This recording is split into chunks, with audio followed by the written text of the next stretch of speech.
মহারাজ, আপনি কি খুব চিন্তিত? রানী, আমি খুব চিন্তিত। মানে এই নবাবের কাছে খাজনা বাকি পড়ে গেছে। আচ্ছা, এই রকম অবস্থায় আমি কি করব বলো তো? সামনে আবার কালী পুজো, আলোর উৎসব।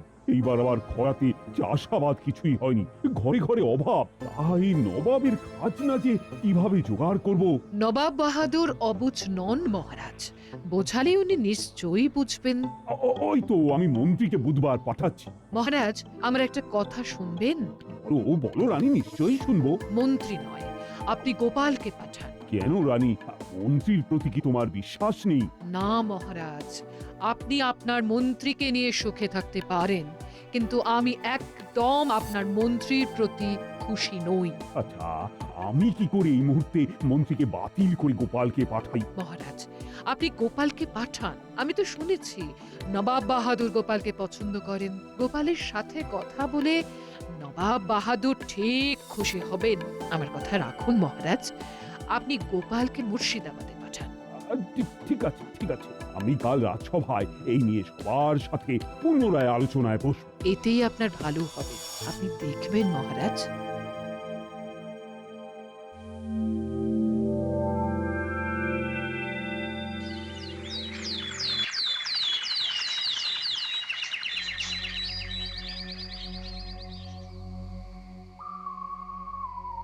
মহারাজ, মুর্শিদাবাদ থেকে নবাবের দূত এসেছেন।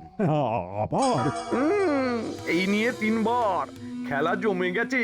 এবার নিশ্চয়ই চরমপত্র। মহারাজ, আর কেউ আপনাকে রক্ষা করতে পারবে না। আপনার সিংহাসন এবার গেল বলে। গোপাল, কি হবে? এবারে কি দেওয়ালিতে আমার রাজ্যের প্রজারা আসবে না? এবারে আপনার বসার জায়গাটা থাকে কিনা দেখুন, তারপর আপনার প্রজাদের কথা ভাববেন। না, এবার আমাকে নবাবের কাছে যেতেই হবে। কৃষ্ণচন্দ্রের জায়গায় আমাকে প্রতিষ্ঠিত করতে নবাব আমাকে সাহায্য করবেই। প্রহরী, নবাব বাহাদুরের দূতকে সসম্মানে নিয়ে এসো। যথা আজ্ঞা মহারাজ। চিন্তা করবেন না মহারাজ, নবাব বাহাদুর বাঘ ভাল্লুক নয় যে আপনাকে খেয়ে ফেলবে। ভালো করে বোঝাতে পারলে নবাব বাহাদুর বুঝবেন। তুমি কি মনে করেছো যে নবাব বাহাদুরকে তুমি যা বোঝাবে আর নবাব বাহাদুর তা বুঝে যাবেন? ঠিক তেমন ভাবে বলতে পারলে সবটাই সম্ভব। ও, তুমি বলতে চাইছো নবাব বাহাদুরকে তুমি তোমার ভাড়ামো দিয়ে খুশি করবে? হারামো কিনা বলতে পারবো না, তবে মনে সদিচ্ছা থাকলে একটু হেসে কথা বলেও মানুষকে খুশি করা যায় মন্ত্রী মশাই। তবে মহারাজ, গোপালকে ওই নবাব বাহাদুরের কাছে পাঠিয়ে দিন। গোপাল আপনার সমস্যার সমাধান করে দেবে। কি গোপাল, হাতি ঘোড়া গেল তল, মশা বলে কত জল। মহারাজের জয় হোক। আমি নবাব বাহাদুরের চিঠি নিয়ে এসেছি। আপনার থেকে উত্তর নিয়ে আজই ফিরে যাব। মন্ত্রী, নবাব বাহাদুরের চিঠিটা পড়ো। দাও দূত, দাও। মহারাজ কৃষ্ণচন্দ্র, আমি তোমার ব্যবহারে অতিশয় ক্রুদ্ধ। তোমাকে এত করে বলা সত্ত্বেও তুমি খাজনা দিচ্ছ না। আমার এই চিঠি পাওয়া মাত্র আমার বকেয়া খাজনা সব মিটিয়ে দেবে, অন্যথায় আমাকে অন্য ব্যবস্থা নিতে হবে। বুঝলাম। বুঝে আর কি হবে, আমাকে আরো একটু খেলতে হবে। মহারাজকে বলবো গোপালী মুর্শিদাবাদে গিয়ে নবাব বাহাদুরের সাথে কথা বলে আসুক। দূত, তুমি নবাব বাহাদুরকে জানাও যে আমি আলোচনার জন্য বুধবার আমার মন্ত্রীকে পাঠাবো। যথাজ্ঞা মহারাজ।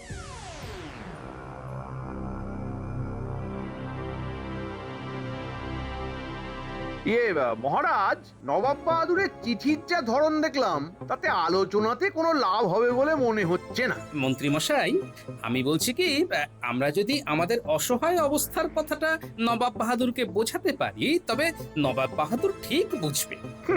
আমরা বুঝবে? বেশ তো, বেশ তো। তোমার যদি এতটাই নিজের ওপর বিশ্বাস থাকে, তবে তুমি নবাব বাহাদুরের কাছে গিয়ে আমাদের অভাবটা জানাও। খুব ভালো গোপাল, তুমি চলে যাও। তোমার এই বিশ্বাস আমাদের সত্যিকারের সাহায্য করবে। রাজ্যতীষী, একটু গণনা করে দেখো দেখি, গোপাল কি আমাদের রাজ্যের জন্য কোনো শুভ খবর আনতে পারবে? গোপাল, আমাদের সকলের শুভেচ্ছা রইল। মহারাজ, আপনি চিন্তা করবেন না, আমি নবাব বাহাদুরকে বোঝাবো। এবং শুধু তাই নয়, এই দীপাবলিতে নবাব বাহাদুরকে আমাদের রাজ্যে আমন্ত্রণও জানাবো। পারবে পারবে গোপাল? পারবো মহারাজ। ব্যাস, ওই তো গোপাল বলে দিয়েছে, তার বিশ্বাসী আমাদের এখন পাথেয়। গোপাল, তাহলে খাজাঞ্চির কাছ থেকে রাখা খরচ নিয়ে তুমি বুধবার সকালে সূর্য ওঠার সাথে সাথেই রওনা দিবে। হ্যাঁ, মঙ্গলে উষা বুধে পা, যথা ইচ্ছা তথা যা। আমরা তোমার শুভ খবরের অপেক্ষায় রইলাম। আমরা যেন পবিত্র দীপাবলিতে দীপের আলোয় দীপাবলি করতে পারি।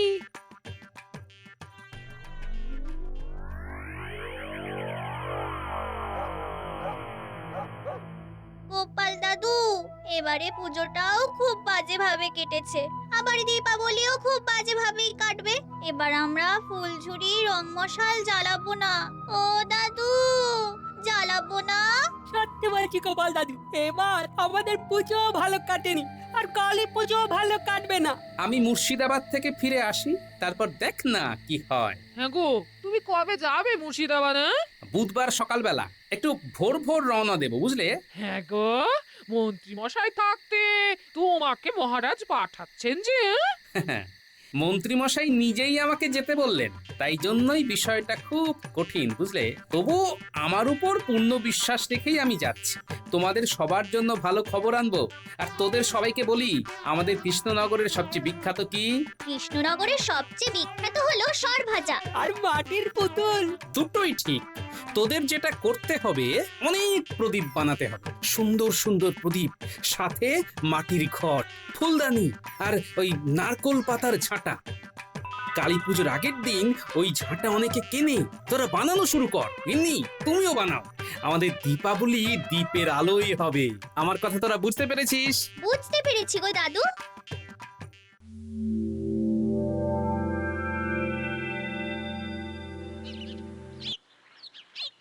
গোপাল দাদা, ও গোপাল দাদা, তুমি যেটা বলেছিলে সেটা নিয়ে এসেছি।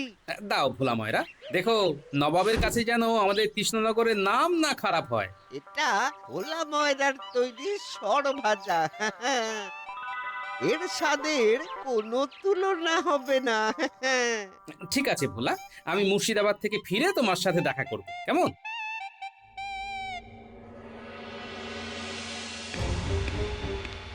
জাহাপনা, আপনি আমায় ডেকেছিলেন? হ্যাঁ, তোমাকে ডেকেছিলাম। কৃষ্ণচন্দ্র কি বলেছিল? উনি বলেছিলেন আজ মন্ত্রী মশাই আপনার সাথে দেখা করতে আসবেন। মন্ত্রী আসবে?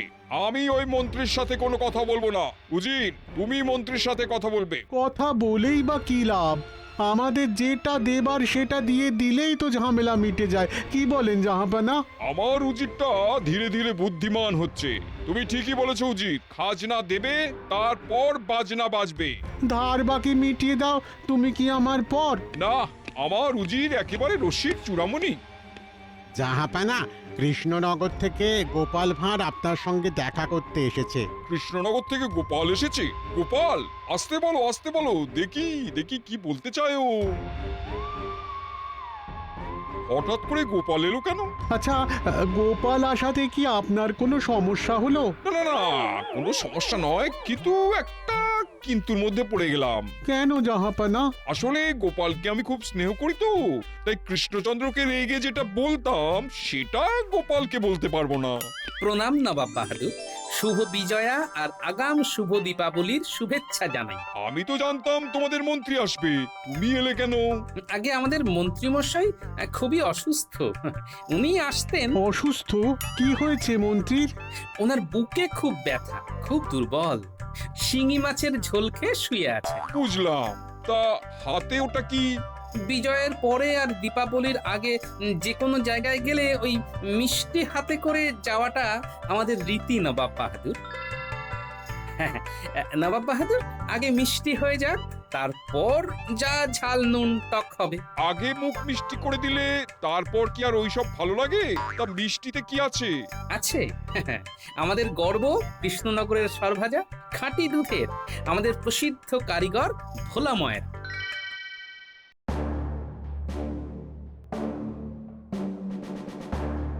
রাজ্যতীষী, তুমি ঠিকঠাক গণনা করে দেখো তো আমার কৃষ্ণনগরের ভাগ্যে কি আছে। একরাশ হতাশা। এটা বলার জন্য কি গণনা করতে হয় নাকি? মহারাজ গোপাল বিচক্ষণ বুদ্ধিমান, দেখবেন ও ঠিক খাজনা মাফ করে আনবে। দেখো দেখো, যত পারো স্বপ্ন দেখো। স্বপ্ন দেখতে তো কেউ মানা করেনি। আমি কাল একবার লুকিয়ে মুর্শিদাবাদ যাব, নবাব বাহাদুরের সাথে কথা বলতে হবে।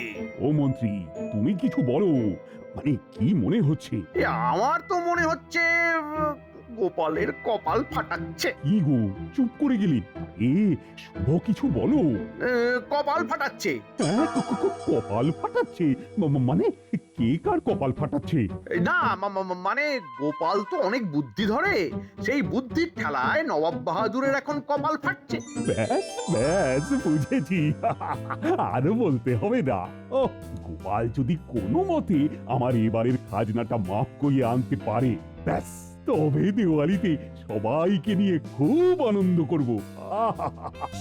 আর তার সাথে মা কালীর পুজো। বাহ বাহ বাহ বাহ, কৃষ্ণনগরের সর ভাজা তো দেখছি অসাধারণ। থাকবে না নবাব বাহাদুর, আস্তে আস্তে আস্তে আস্তে সব ধ্বংস হয়ে যাবে। কৃষ্ণনগরের সব কিছু আজ ধ্বংসের মুখে। আমাদের আমাদের মা বোনেরা যে মাটির প্রদীপ, মাটির ঘট, সুন্দর সুন্দর ফুলদানি বানাতো, সব শেষ, সব শেষ। কেন গোপাল, কি সমস্যা? একবার অতিবৃষ্টি, একবার অনাবৃষ্টি, আমাদের রাজ্যটা শেষ হয়ে গেছে। তবুও এরই মাঝে মহারাজ যথাসম্ভব করে যাচ্ছেন যাতে আমাদের দরিদ্র মানুষগুলো দুবেলা দুমুঠো খেতে পায়। উজির, এ কি শুনি? এই রকম অবস্থা তো জানতাম না। উজির, তুমি কি খবর রাখো না? আমার কাছে তো খবর ছিল জাহাপানা। তোমার কাছে খবর থাকলে তুমি আমায় বলনি কেন? তাহলে কৃষ্ণচন্দ্রকে খাজনার জন্য এভাবে চাপ দিতাম না। আর কৃষ্ণচন্দ্রকেও বলিহারি আমাকে তো পত্র দিয়ে জানাতে পারতো। মহারাজ খাজনা না দিতে পারার জন্য খুবই লজ্জিত নবাব বাহাদুর। খাজনার টাকায় কত জনহিতকর কাজ হয়, সেসব কাজ তো বন্ধই রইল। কৃষ্ণচন্দ্র তো খুব বোকা, আগে তো নিজের রাজ্যকে দেখবে, তারপর তো সব। এর মধ্যে আমাদের উৎসব দীপাবলি এসে গেছে, দুর্গাপুজো হয়ে গেছে, গরিব প্রজাদের ছেলে মেয়েদের গায়ে নতুন পোশাক ওঠেনি নবাব বাহাদুর। এবারে দীপাবলি, আমাদের কৃষ্ণনগর একেবারে অন্ধকারে থেকে গেল। আর বলো না বলো না, এই খুব কষ্ট হচ্ছে। উজির, আমি এই সব খবরগুলো পাই না কেন? তোমরা বেতন পাও তো দেশের খবর আমাকে দেওয়ার জন্য। ভুল হয়ে গেছে জাহাপানা। গোপাল, আমি কৃষ্ণচন্দ্রের সমস্ত খাজনা মাফ করলাম। মহারাজ খুব চিন্তায় ছিলেন, আমি গিয়ে মহারাজকে চিন্তা মুক্ত করব। তুমি কি আজই কৃষ্ণনগর ফিরে যেতে চাও গোপাল? হ্যাঁ নবাব বাহাদুর, একটা অনুরোধ করব নবাব বাহাদুর। হ্যাঁ হ্যাঁ হ্যাঁ, করো করো গোপাল, নির্ভয় করো নির্ভয় করো। আমি মহারাজের তরফ থেকে আপনাকে কি দীপাবলিতে আমন্ত্রণ জানাতে পারি? আপনি আর উজির আমাদের কৃষ্ণনগরে এসে আমাদের সাথে দীপাবলি অনুষ্ঠানে যোগদান করবেন। ঠিক আছে গোপাল, আর তার সাথে তোমাদের মাটির তৈরি প্রদীপ, পুতুল, ঘট, ফুলদানি আমি আমার মুর্শিদাবাদের বাজারে বিক্রির একটা ব্যবস্থাও করব। আপনাকে অনেক অনেক ধন্যবাদ নবাব বাহাদুর। বুঝলি, এখানে কিন্তু ব্যাপার খুব ঘেঁটে আছে। মহারাজের অবস্থা ভালো নয়। যখন তখন মহারাজের বিরুদ্ধে নবাব বাহাদুর কলকাঠি নাড়তে পারে। কেন? আরে খাজনা বাকি পড়ে আছে। আমি তাই বাজনা বাজাতে যাচ্ছি মুর্শিদাবাদ। তাই তাই আমি তোদের একটু চোখ কান খোলা রাখতে বলেছি। চোখ আর কান খোলা রাখতে হবে? তার মানে তো গল্প আছে। আরে তা তো আছেই, তা তো আছেই, অল্প অল্প গল্প আছে। বটা, গল্প যতই অল্প হোক না কেন, আমাদের ওই খাটুনিটা কিন্তু মোটেই অল্প নয়। সেটা তো একদম সঠিক বলেছিস। তোরা কি বলতে চাইছিস একটু পরিষ্কার করে বল। কি আর বলবো, সবই তো বোঝেন। আমাদের দুঃখের গল্প কি আর অল্প কথায় শেষ হয়? আপনার ওই অল্প গল্পের জন্য আমাদের কিছু অল্প করে খুশি করলে চোখ কান খোলা রাখতে ভীষণ সুবিধে হয়। নইলে কান শুনতে ধান শুনবো। বুঝেছি বুঝেছি, শুধু শুধু কৃষ্ণনগরের সিংহাসনটা আমাকে পেতে দে, তারপর দেখবি কত ধানে কত চাল হয়। তোদেরকে দূর করে দেব। এটা কি আমাদের অল্প করে ধমকালেন মন্ত্রী মশাই? তাহলে চল ঘরটা, আমাদের এই গল্প শুনে লাভ নেই, আমরা অল্প করে খেয়ে শুয়ে পড়ি। আরে আরে আরে, রেগে যাচ্ছিস কেন? সবটাতে শুধু মাথা গরম, দুষ্টু। এই নে তোদের চোখ কান খুলে রাখার জন্য এই একটা করে মোহর দিলাম। বটা, বল ঘটা, একটা মোহরে দুটো জিনিস কি কিভাবে খুলে রাখবো বলতো? মন্ত্রীমশাই, আপনি দিচ্ছেন একটা করে মোহর আর বলছেন চোখ আর কান খোলা রাখতে। এ কি করে সম্ভব, ঠিক কি না? আরে ঠিক আছে, ও তোদের তোদের আরো একটা করে মোহর দিচ্ছি। বাটা, চোখ আর কান খুলে রাখার জন্য ঠিক আছে, কিন্তু মুখ বন্ধ রাখবি। কেউ যদি মন্ত্রীমশাইকে ভয়ঙ্কর কটু কথা বলে, তুই কিন্তু কিছুই বলবি না, শুধু শুনে যাবি, কেমন? ও আচ্ছা আচ্ছা আচ্ছা আচ্ছা, এই নে তোরা তোরা তোদের মতো কাজ কর। হ্যাঁ, আমি চললাম। হ্যাঁ, আপনি নিশ্চিন্তে ঘুরে আসুন।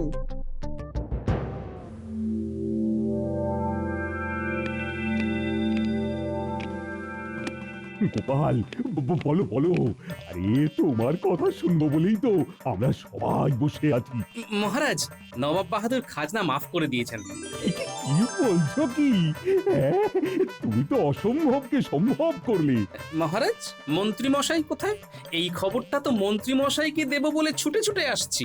মন্ত্রীমশাই একটা বিশেষ কাজে বাইরে গেছেন, তা তুমি শেষ পর্যন্ত করতে পারলে? না করার কি আছে বিজ্ঞানী? একটু ভালো কথা তো সবাই পছন্দ করে, আর মানুষকে যদি বোঝাতে পারো তবে সব সমস্যার সমাধান হয়ে যাবে। মহারাজ, তাহলে এবার আনন্দ করুন। আরেকটা কথা, দীপাবলি আরো সুন্দর হবে। কিভাবে? নবাব বাহাদুর আসছেন আমাদের কৃষ্ণনগরে দীপাবলি পালনে, আর উনি দীপাবলির জন্য 1000 সোনার মোহর পাঠিয়েছেন। গোপাল বাজিমাত করে দিল।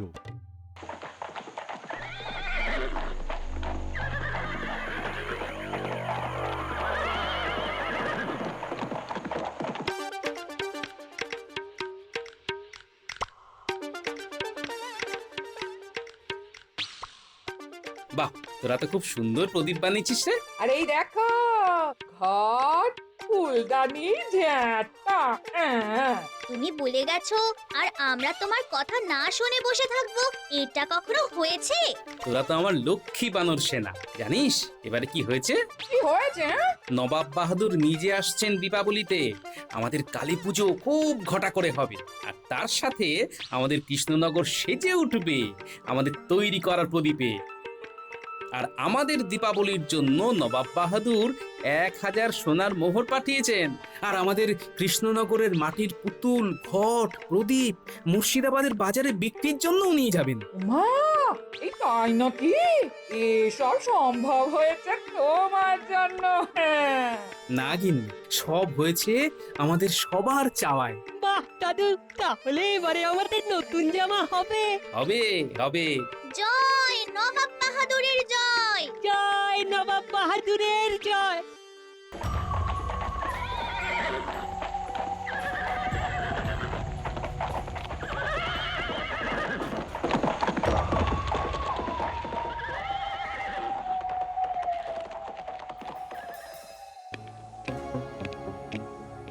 জাহাপানা, কৃষ্ণনগর থেকে মন্ত্রী এসেছে আপনার সঙ্গে দেখা করতে। সে কি, মন্ত্রিত্ব শুনেছিলাম খুব শরীর খারাপ, পাঠিয়ে দাও।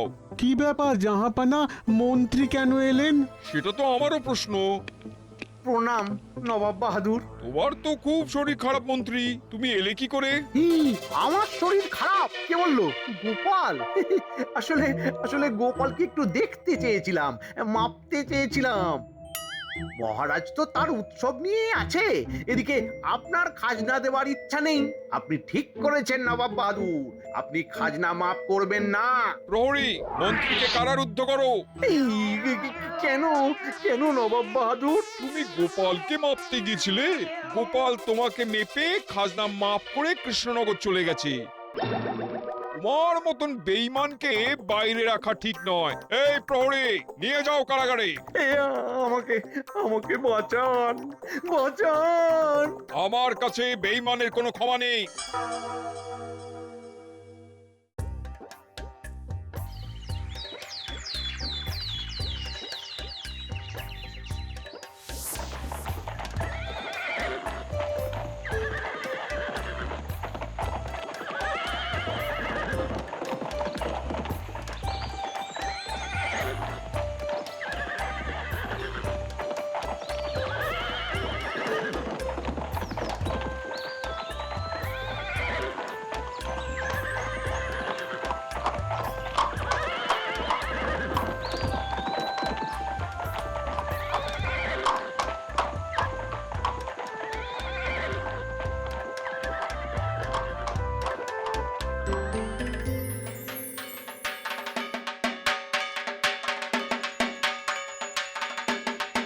রামচন্দ্র, গোপাল না গেলে আমি জানতেই পারতাম না যে তুমি এইরকম একটা বিপদের মধ্যে আছো।